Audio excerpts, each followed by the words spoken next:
to one of the early pioneers of digital marketing. It's pretty exciting. We're excited about it. At least I am. And Tellman is. This guy is responsible for some of our personal success starting out. I guess you'll find out all about that in 5 seconds.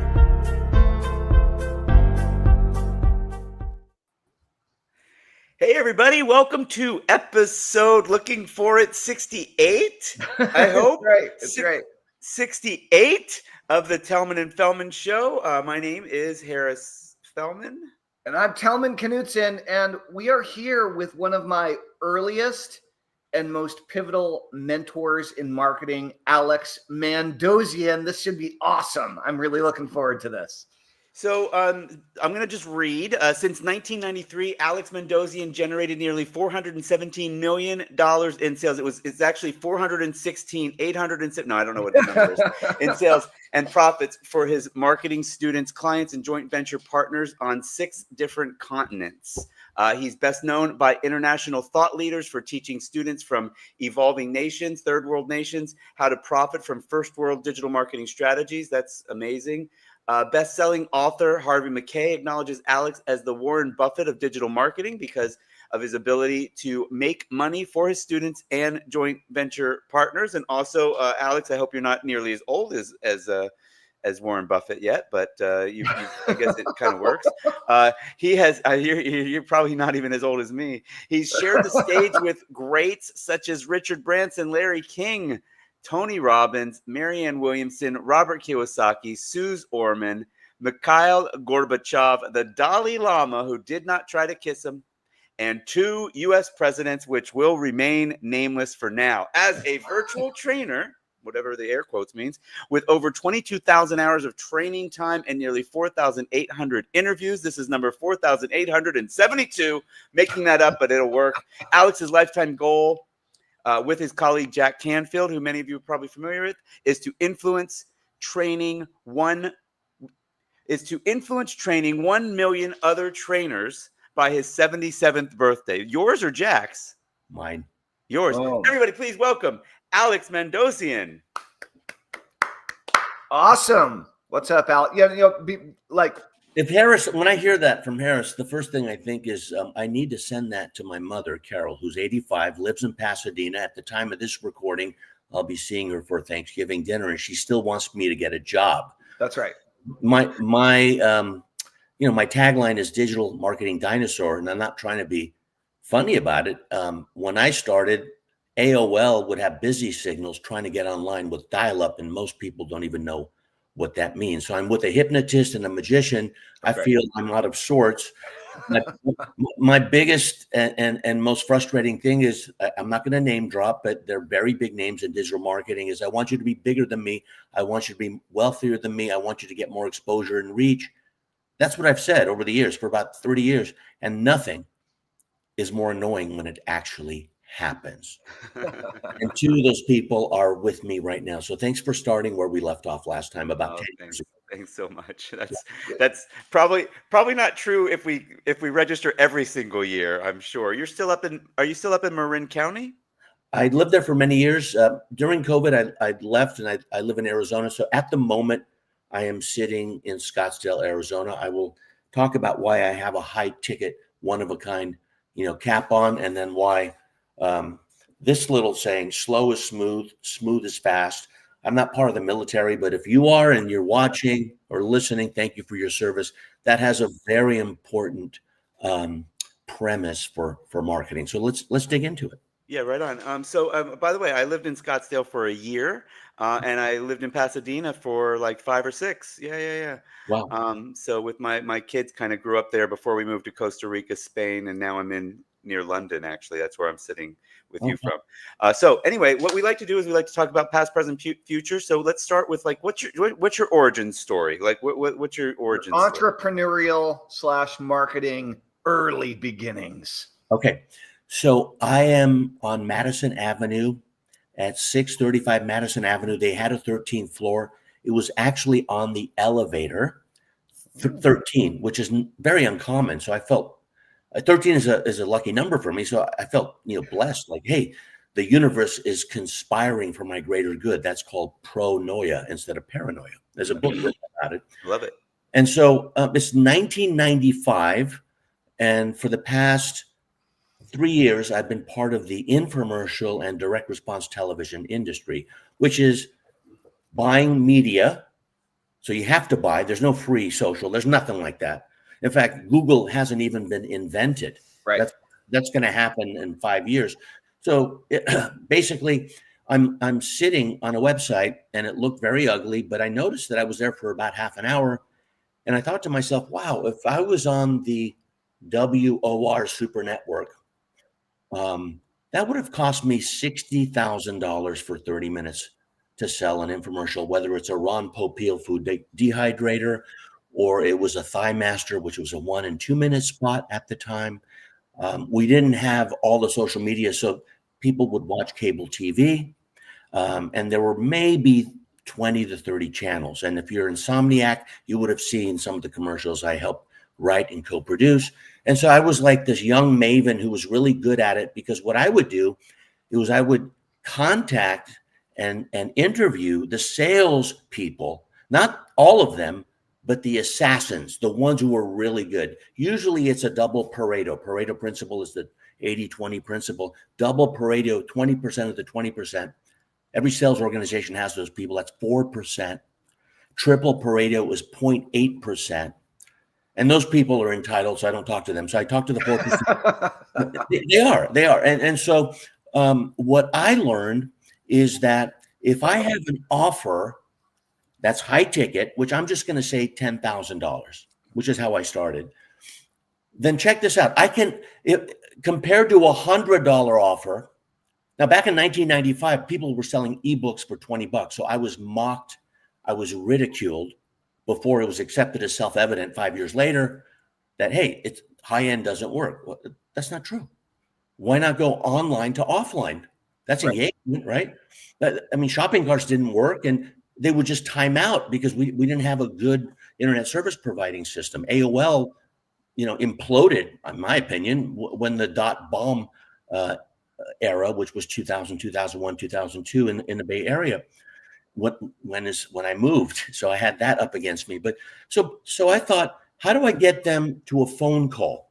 And we didn't even have mobile phones. I had a Razor phone. Yeah. And people don't even know what a Razor is, but it was by Motorola, and that was like the iPhone because it was small. Most phones were. I have some, sandals on. It was the size of this thing. We would talk. Right. Just like if you watch Gordon Gekko in Wall Street, that's the kind of phone, and it was like $2 a minute basically. So this is a time where I thought, how do I make the most amount of money with the least amount of effort? And most people don't think that. They just think, how do I make the most money? Well, if you have adrenal fatigue, I don't care if you're a magician or a hypnotist, it's not going to be that's right, helping you. So, and most people are that way. People teach what they need to learn most, right? And so as a result, what I did is I had a high-end offer, high ticket, we call it. And I realized that, okay, if I have a $100 offer and I have a conversion, which is sales conversion, for every conversation I make with someone on or off the phone, online or offline, spammers were just having a heyday back in 1995 because people didn't even, they go, oh my gosh, I just got an email from someone. It was never an inconvenience. I mean, you have to understand, you have to reframe because Google didn't exist. The search engine at the time was called Northern Lights. Oh, I vaguely remember Northern Lights. Vaguely. Very vaguely. Netscape was a big deal. Oh, right. Netscape. I remember when Netscape. Remember Alta Vista, but Netscape was Alta Vista was there too. The browser. Netscape was the browser, though, not the. That's correct. And I knew the founder, brilliant guy. But these early adopters, they don't make the most money. It's all the people afterwards. So basically, I was taking old school direct response, electronic marketing techniques. And so I would get them on a phone call. Let's call it an application funnel, right? They didn't call it funnels back then. They called it. Yeah, the funnel wasn't a word. Yeah, not really. Funnel didn't even exist, right? What was available was one shopping cart, which I helped sell to web pros. And the founder was and the CEO was a good friend of mine. And so, and people don't even know what that is, but some people still have. We do. And a lot of people that are listening. I love one shopping cart and top HTML checkout forms off teleseminars. Man, it was just this is nostalgic, but I think 80% of you don't even know what I'm talking about. But right. here's why it's important. Principles don't change. Right. Tactics and strategies will change, but principles won't change. So here's a principle. High ticket, okay? The only reason why you don't sell something high ticket is you don't have the self-esteem that's making it available to your mind and heart to make that possible. So check this out. What if you had 98% rejection? Like 98 out of 100 people said no to you, but you had 400% more conversion and income month after month. So if I have a $10,000 offer, I don't care what it is, just make it up. I guarantee you, if you don't have the offer, no one's going to buy it. if you sell it, you will be motivated to come up and do all-nighters and create that offer. Sell before you create. That's a principle. There's no reason not to, because you got to test. So if I sold 2 out of 100, that's 20 grand for a $10,000 offer. Let's just call it coaching. Okay. Now, if I have a $100 offer and I have a 50% conversion, so 2% conversion gets me 20 grand at 10K because it's high ticket. Low ticket is $100. It's just as easy or hard to sell 100 as it is 10,000. That is a principle. It's true, right? And if you're saying no, it's not. It's because you haven't done it. The best way to sell a high ticket offer is for you to become a high ticket client, whether it's with Tellman or Fellman or both of them, right? So I just realized Tellman, Fellman. I mean, there's a lot of shit going down here. Okay. That's intentional. Yeah. That's mind-boggling. I know these gentlemen for so long. So anyway, so I realized if I had a 50% conversion, which is 50 out of 100, which I've never done, I would make $5,000. Right. If I have a $100 offer, I make $20,000 if I get 2 out of 100. So why not do this? Here's a principle: downsell after high ticket. So let's say you have a $10,000 offer, a $1,000 offer, and a $100 offer. And this is nothing new. And if you're saying right now, as you're watching or listening, I know that, then stop listening, because I'm not for you. I know that are the 3 most dangerous words in marketing and in life. If I said that as a parent, I wouldn't have I wouldn't have 2 great kids. If I said that as a business owner, which I have, I wouldn't have lost as much money as I have. I guarantee I've lost more money than these gentlemen have made over the past 30 years by testing and tracking. So if they said no to 10,000, well, maybe they could say yes to 1,000. So maybe I could possibly get 5 out of 100 to say yes to 1,000. So I get 2 sales at 10,000. The 98 people that said no to 10,000, I downsell them to $1,000 offer. And let's say I get 5 people, that's $5 grand more. That's 25K. And then let's say I get 10 people at 100, another 1,000. So look at the math. If you only have the $100 offer and you don't start high ticket, which I intentionally wore this hat. So you're suggesting to start high ticket rather than building like a funnel. Well, first of all, this is what we started off talking like this is where you started getting into like internet marketing, and you go straight, you went straight into let me try to sell high ticket things, because you said Thigh Master. I don't remember Suzanne Summers selling a $10,000 Thigh Master. That's TV. That's TV. But what I learned from TV direct response is why people buy. So back in the day, and none of the millennials know what the hell this means, but there was a clicker, there was a remote control. And so to get the remote control, that was owned by the man of the house, traditional marriage. So if you can stop him from clicking channels when a commercial comes on, Suzanne Summers went to her face, her lips, her breasts, her legs, her ass, her feet. And that was the first 5 seconds, and the guy would suspend. Stunned. Now, I just heard an older podcast that you did where you talked about selling. I want to say Ray Adams. Is that the comedy music? It was a comedy video classics. Comedy video classic, and you realized by looking at the stats that nobody outside of the South was watching it because they didn't know one of his songs, and you figured out, I'll just put his song first, and then everything changed for you. I will tell that story because that was at QVC headquarters. So if you start at 10,000, then have a $1,000 offer on paper. You haven't created it yet. And then $100 offer, you'll make a hell of a lot more, and you need less conversion. So if you're rejected 98% of the time, you're making $20,000 a month, it's worth going high ticket first. But I don't have anything high ticket.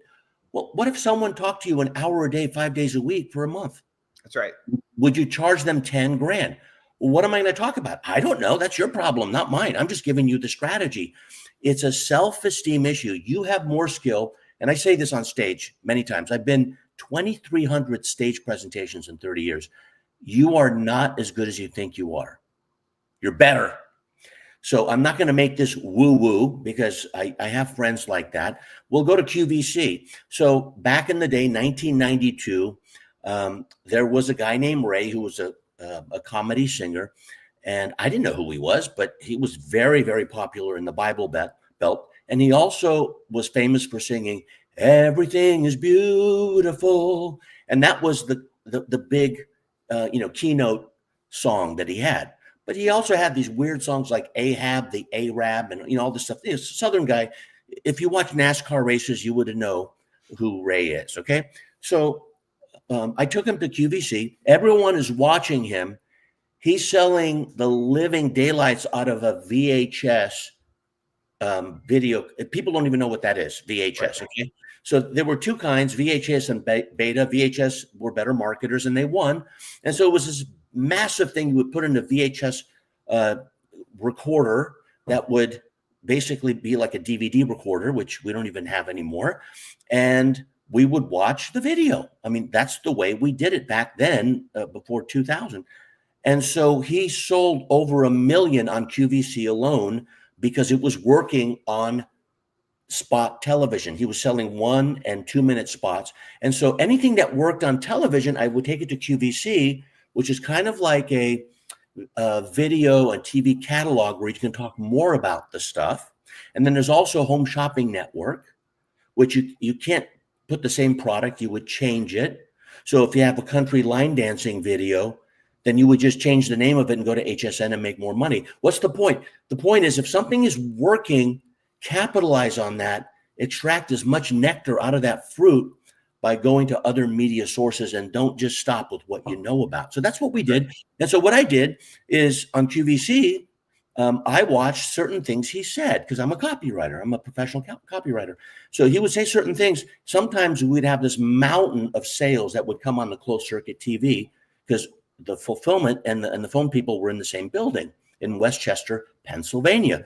So then he would say something else, nothing happened. Say something else. It looked like one of my former wife's contractions when Gabe came into the world in the year 2000, and she was induced with Pitocin. I go, my God, that's Mount Fujiyama. That must hurt, man. I'm glad I'm not a woman, and no epidural, by the way.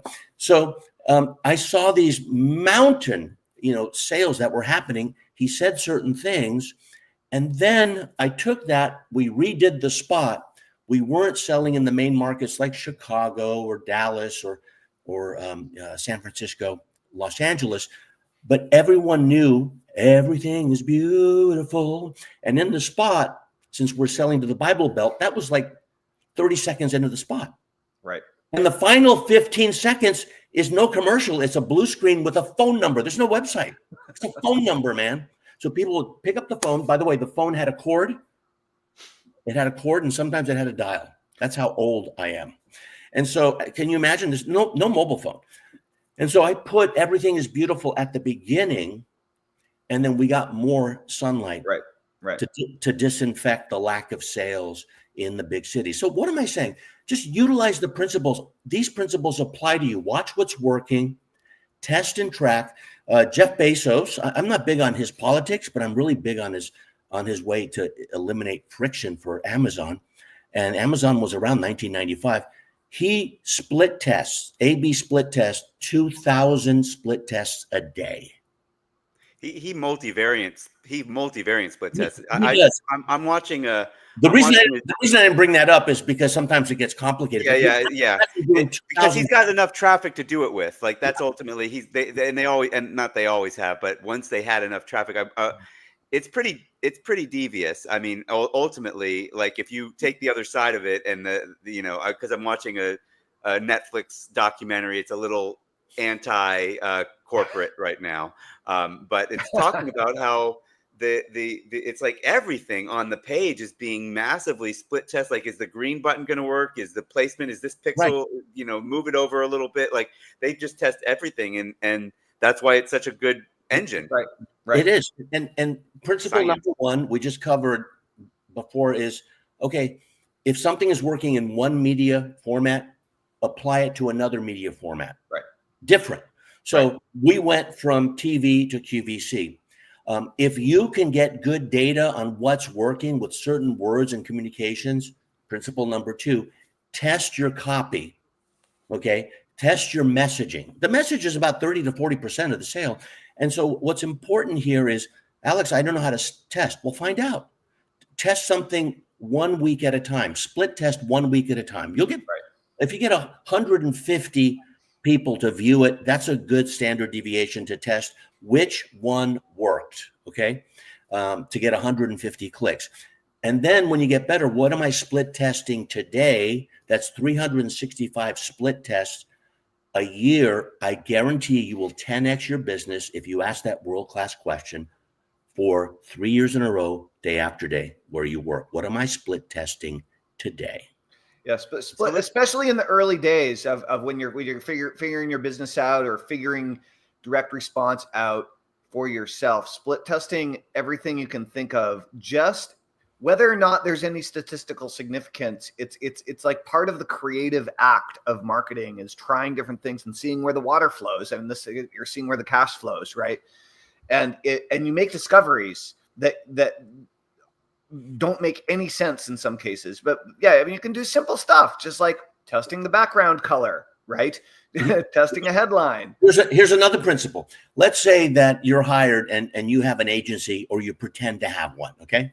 And you're always telling people you're busy because your calendar is full, but it's not, okay? I've done that, right? And so I've done ethical bribery in the past. Well, if someone hires me, I would say, I just need $2,000 for split test. That's not my fee. I just need it for split testing.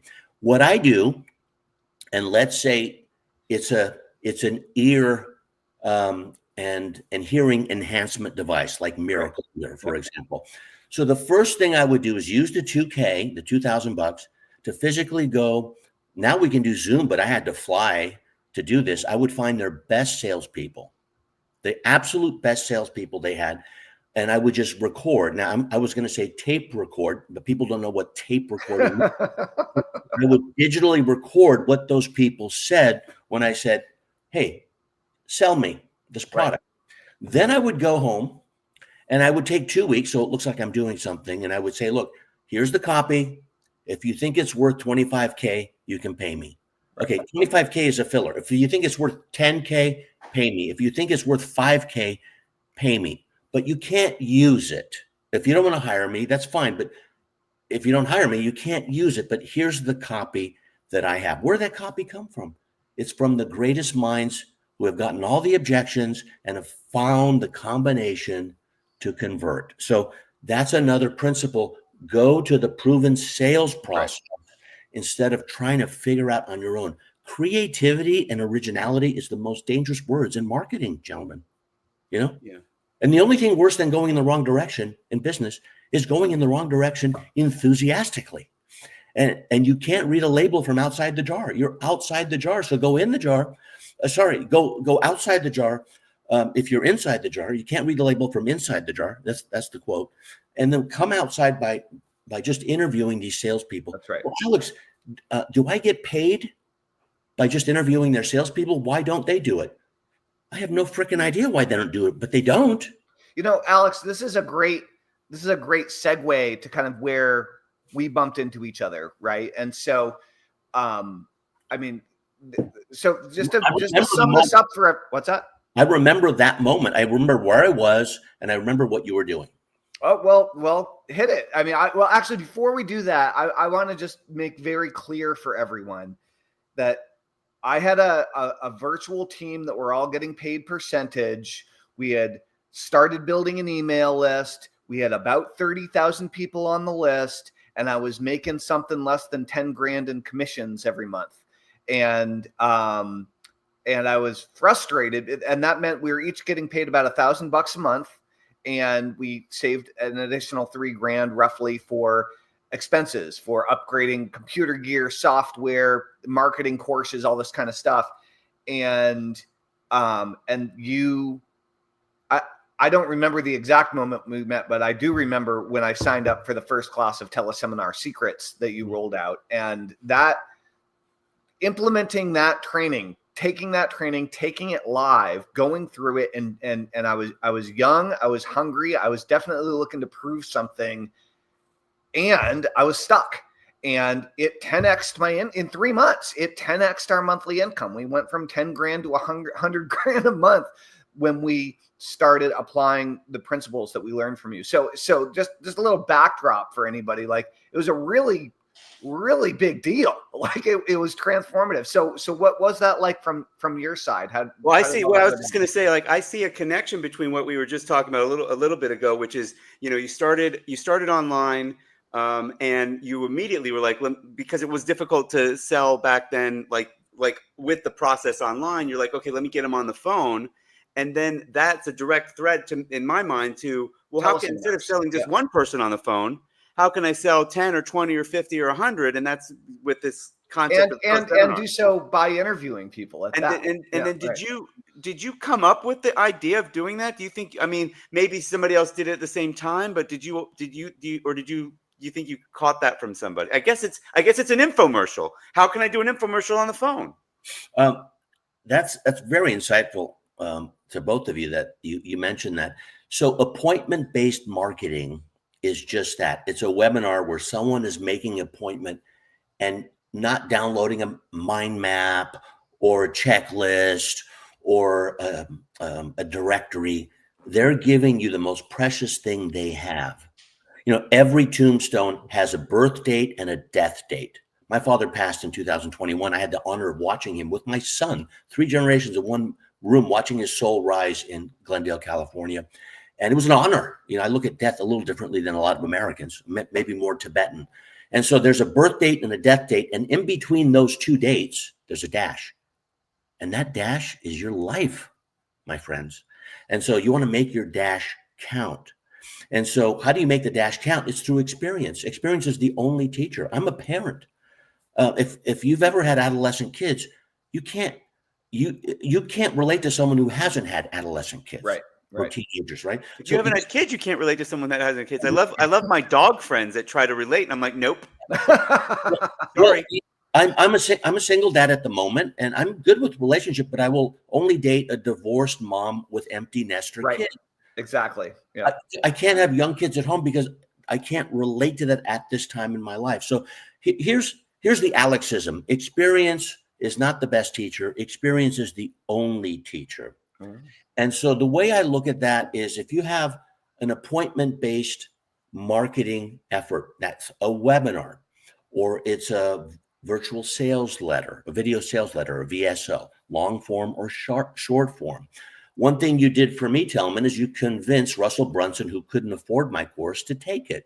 And so I had no idea. I forgot that even happened. He convinced me too. You did. And the course was long, and if you just used 20% of it, but the whole thing wasn't my techniques and strategies. It was appointment-based marketing. Mm-hmm. So basically, if you can get someone on like this for a while, capture their attention, get their interest, create some desire so that they can take action, that's a 124-year-old formula, AIDA, AIDA. It's still valid. The hardest thing is the first A, attention. Right. You got to get their attention. The first 10 seconds will get you a minute. The first minute will get you 5. The first 5 will get you an hour. So this is an appointment-based marketing stream. It's where there's a podcast or where you're watching. And then some of you say, well, I don't know what the hell he's talking about. Others are saying, oh my gosh, this is gold. Thank you so much. Others are saying, all right, I'm watching you out of sympathy because you're a dinosaur. Whatever the reason may be, appointment-based marketing is what we had as teleseminars because we didn't have webinars. So I learned that from infomercials, Harris. That's how I learned it, because if I could suspend their attention to create the interest and the desire for them to take action and call that 800 number after 28 minutes and 30 seconds, I was pretty good at getting people to listen up to 8 hours, which was my course. Right. So basically, all I had to do is teach them they can make money from teleseminars. And that proof of concept was done before the course even started, because I had promotions that were only teleseminars. I would acknowledge people publicly. They want to hear their name, and they would pay me $2,500 just to hear their name. Okay. So there's a lot of nectar there. So think of appointment-based marketing. What can you say? And wait, go back. Remind me of what you just said, because I remember it a bit. Promise of the course was you will make money from teleseminars. You will monetize your teleseminars. But what about the mentioning the name part? Okay, so people love to be acknowledged. Recognition. I'm not much, but I'm all I think about. Okay, so many therapists and hypnotherapists have said that over the years, even magicians. But the moment they paid $2,500, whether it was single pay or payment plan, I already proved to them that I can monetize through teleseminars, because I marketed through a teleseminar. Right. Okay.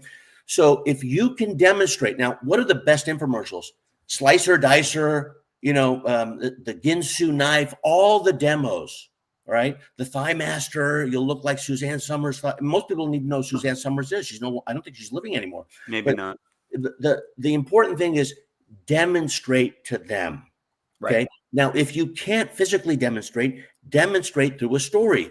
I'd rather have a $10,000 offer and a $1,000 offer and a $100 offer than I would a $100 offer. So think of it this way. The $10,000 offer is done for you. I'll do all the work for you. This is my first time I'm doing it. The $1,000 offer is done with you. I will coach you so that you do it, but I'm coaching you. And then the $100 offer is do it yourself, and you do it yourself. Here's how to do it. Okay. So done for you, done with you, and then do it yourself. That's a really good principle and categorization. And what was the second price point? It was kind of I would go from 10,000 to 1,100. I mean, obviously, it's not written in stone. That's probably more like 2,500 nowadays. I'm just giving round numbers. Right. So the reason I was successful with that particular offer, I made $14 million in 3 years, is I proved the concept and I proved the promise, which is you monetize teleseminars. And the reason I would mention their names, because while they're on the phone live, they're going, "Oh my God, that's like I'm in the back of the room at a stage presentation." Like he's paying attention to me. It reminds me, because you mentioned Russell Brunson. It reminds me of Russell Brunson, because I mean, everybody knows who Russell Brunson is now. He's pretty much, the celebrity from our world, right? But the Two Comma Club, like, he brings people up on stage to do exactly what you did back then. Where do you think partially that comes from, right? Yeah, no, that's what I'm saying. Clearly, it had to have. I mean, at least some. He's much smarter than me, but acknowledging someone, right? Yeah. That's the key. I still remember one of the things from that course that I used the next day, which got my engagement rate up in an email, which is, and I still use it today. I mean, not today. Maybe I will. Maybe I'll do it today. I know you're busy. I know you're busy. This will just take a moment, or something along those lines. Like my favorite email, and I still do it.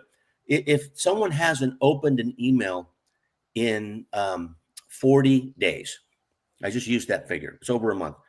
Then I put, "Frankly, I'm puzzled, ... So then when they open it, I tell them I'm opting them out in 3 days, because obviously we're not a good fit. Right. So that has gotten more clicks than any other email. Another one, and I've made over $100,000 from Russell Brunson as an affiliate. Most people ignore their opt-out page. Right. Now, here's a principle. I used to make over $100,000 a year just from my opt-out page. People are emotional. They may not like me. I don't care. I'm agnostic. But I would put 3 offers down below. They would click them. And now I'm sending my affiliate partners my problem children. That's right. I would make a lot of money that way. Send it to your enemies, but still make money on it. I know my JV partners, but they didn't like me. So I would have. We've only got about 15 minutes. We might as well just come back to, like, what's the best way to sell high ticket now? Well, study high ticket. You can go to allsellingaside.com and just listen to my stories. I don't sell anything there. Don't buy anything from me. It's not reverse psychology. But I will tell you that what wait, was it? what these guys have, but what Tellman and Harris have done over the years, and what they're doing now is they are actually at the lowest cost possible syndicating or getting this message out agnostically to other social media platforms. The best way they can get more exposure is by having a hub group of StreamYard and other marketers who don't compete with each other, kind of like Business Network International. When you were saying that, when we were talking about that before we went live, and you were describing the whole mafia group or whatever, I immediately went to BNI. Because I started in BNI wedding mafia. To be online. clear, we were talking off camera about the wedding mafia, not the actual mafia. Let's be careful with these calls. I didn't bring it up. Tellman did, but that's why they say Tellman, right? So that's right. I learned the wedding mafia from Ivan Meisner, who was the founder right. of BNI, who's a dear friend of mine and has a testimonial at marketingonline.com, which is my page. I'm selling that domain, by the way, because I don't need it. And so what happens is, if you have the cake maker, the baker, you have the dress for the bridesmaids, traditional wedding, the tuxedo shop, the wedding planner. Okay, the magician, the DJ, if you have a DJ company, maybe videographer. There's a hypnotherapist before and after the wedding. That's okay, right. But there's all kinds of people. Maybe the magician. Those people are part of this hub group, right?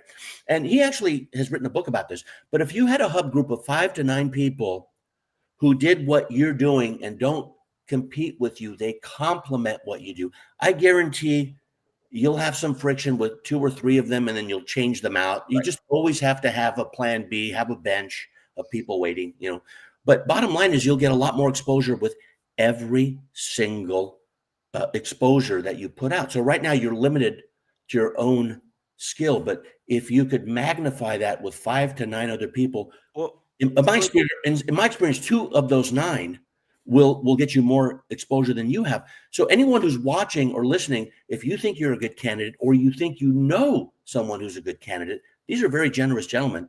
I will just say, as their archetypal father of marketing, that's right. I will tell you that do business with them, because the one thing I really admire about both of them, and I mean this from my heart, and I mean it genuinely, I'm not kissing their ass, because we haven't talked in 10 years. No, we haven't talked in a long time. 10 years. We start where we leave off, and that's very rare to start where you leave off. And they look the same. Actually, Harris looks better than I remember. That's right. Well, Harris is. That's what happens when you're bald. When you're bald in your 20s, you just look the same until you're 50. So that's right. That's pretty much what happened. So this kind of reminds me of, Tellman and I, what we've come together on is we're teaching people how to do virtual summit series, which is like a teleseminar series, but with webinars mostly. And this is kind of like that. What you're talking about is bringing a group of people together, but instead of it just being like for one short-term interview series, it's a media group. It's like a media group, of non. So like we could have whatever, Jason Parker, who's got this incredible AI stuff. We've kind of started piecing that together in our mind. I think, Tellman, if you think about it, like some of the people we're finding I really like that guy. I really like that. Oh, Get a group of 40 people on your candidate list, and then have plan B, and tell plan A who plan B is, and tell plan A that they are your plan A, and you go to plan B, and then make sure you have a plan C. That's right. As far as I know, I invented the virtual teleseminar in 2005. And so the way to kick this off, you ready for this, is find those partners and have, I'm creating my own competition, which is why my people are smarter than me, or my students. But here's what I'm going to tell you.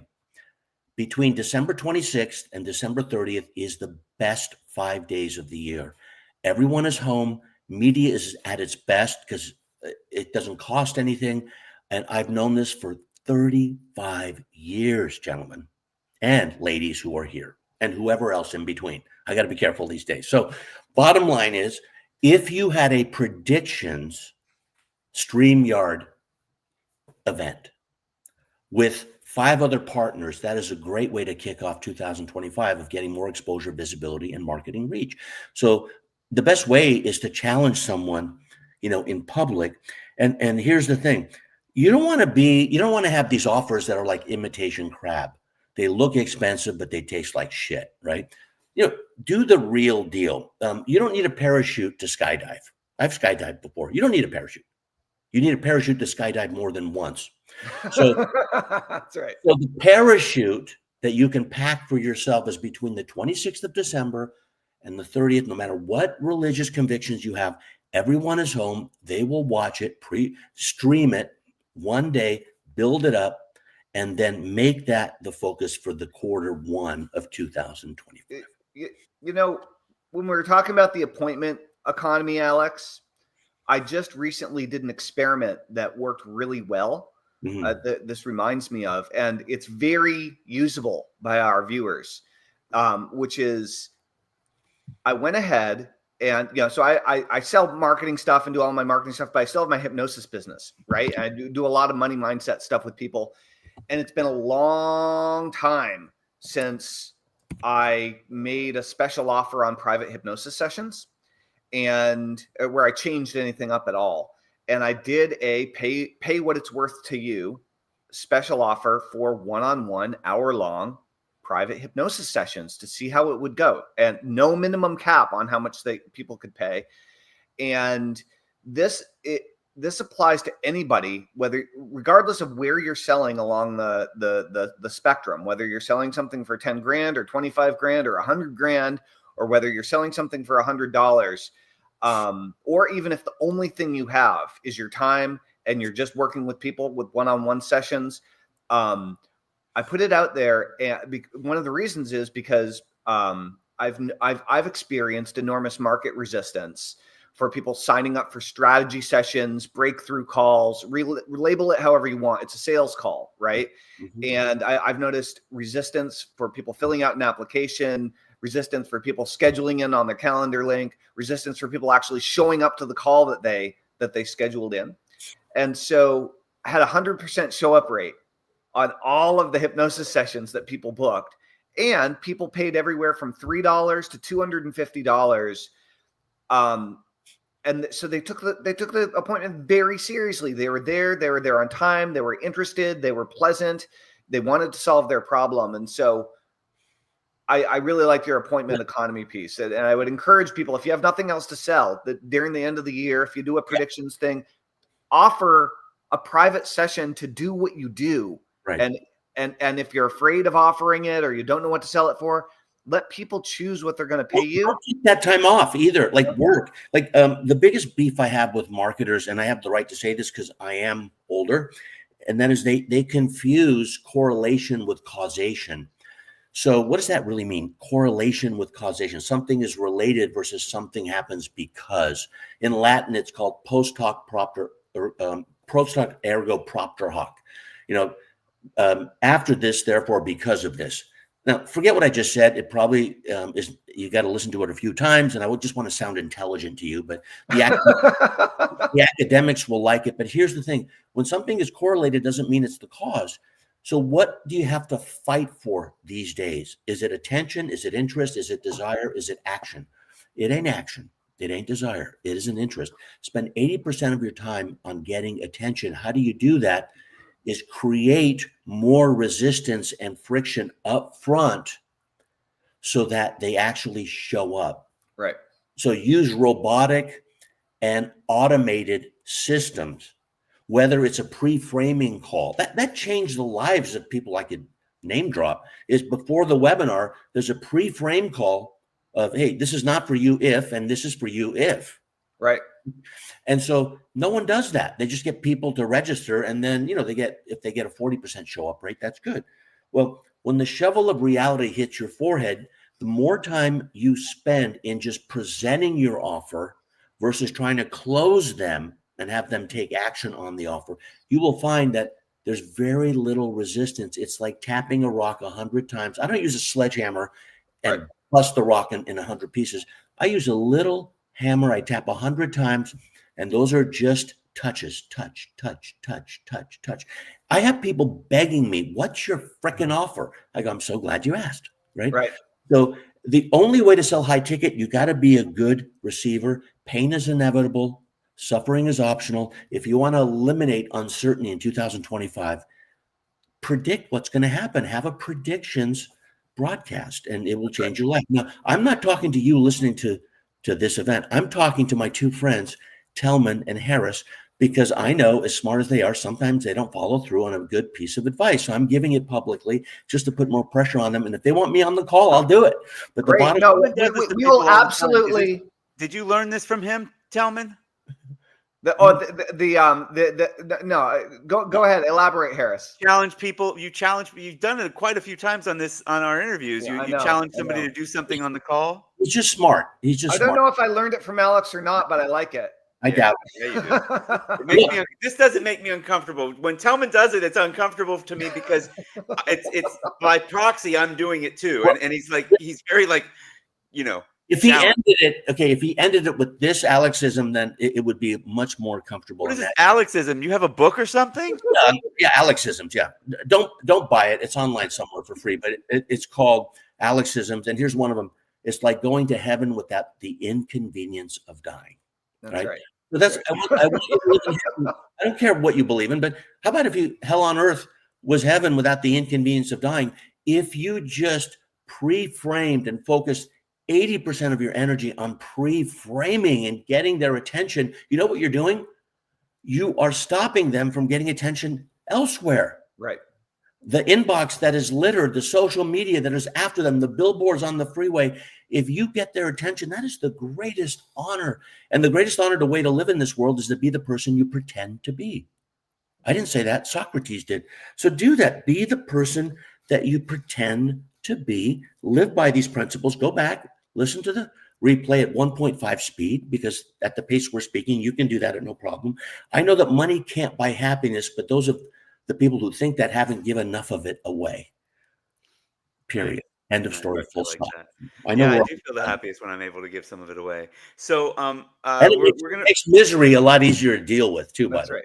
We've got to wrap this up because Tellman has to check out of his Disney World hotel in a couple of minutes. But all selling aside, that's got all of your podcasts from the All Selling Aside podcast. It's like 2 years of podcasts, a couple hundred episodes, which I just listened to a couple this morning, and they were great on my hour walk for 75 hard, Tellman. Yes.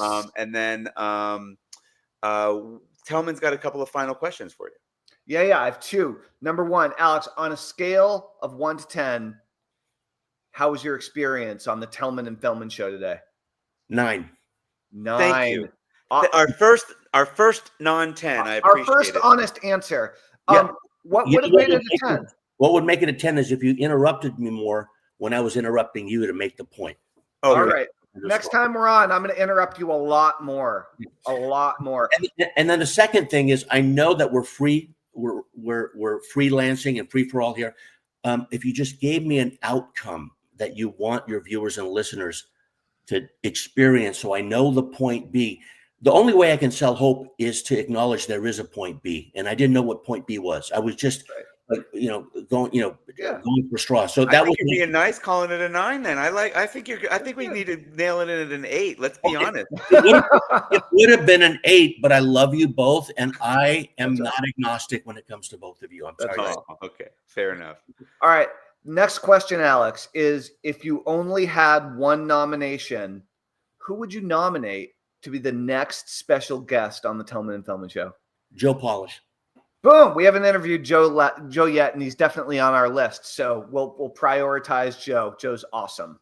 Yeah, that'd be amazing. Sounds great. Yeah, Good choice. Thank you. That'd be great. Yeah. And rock and roll. By the way, it's a 9.5 just with those 2 damn questions, but I'm not going to give you a 10, by the way. We had some structure after all. See there? We had All right, guys. Thank you so much. Hey, Alex, thank you so much for being on the show. We really appreciate it. It's been really great content and good seeing you again. Thank you. And we would love to have you on a panel predictions call. That would be great. Yeah. We should totally do it. I got to own it because I was there. I didn't set it up for that, but I will be there because I'll have nothing to do in those days. Okay. That's right. Rock and roll. All Thanks, guys. All right. We'll see y'all soon. Bye now. Toodaloo. Bye, everybody.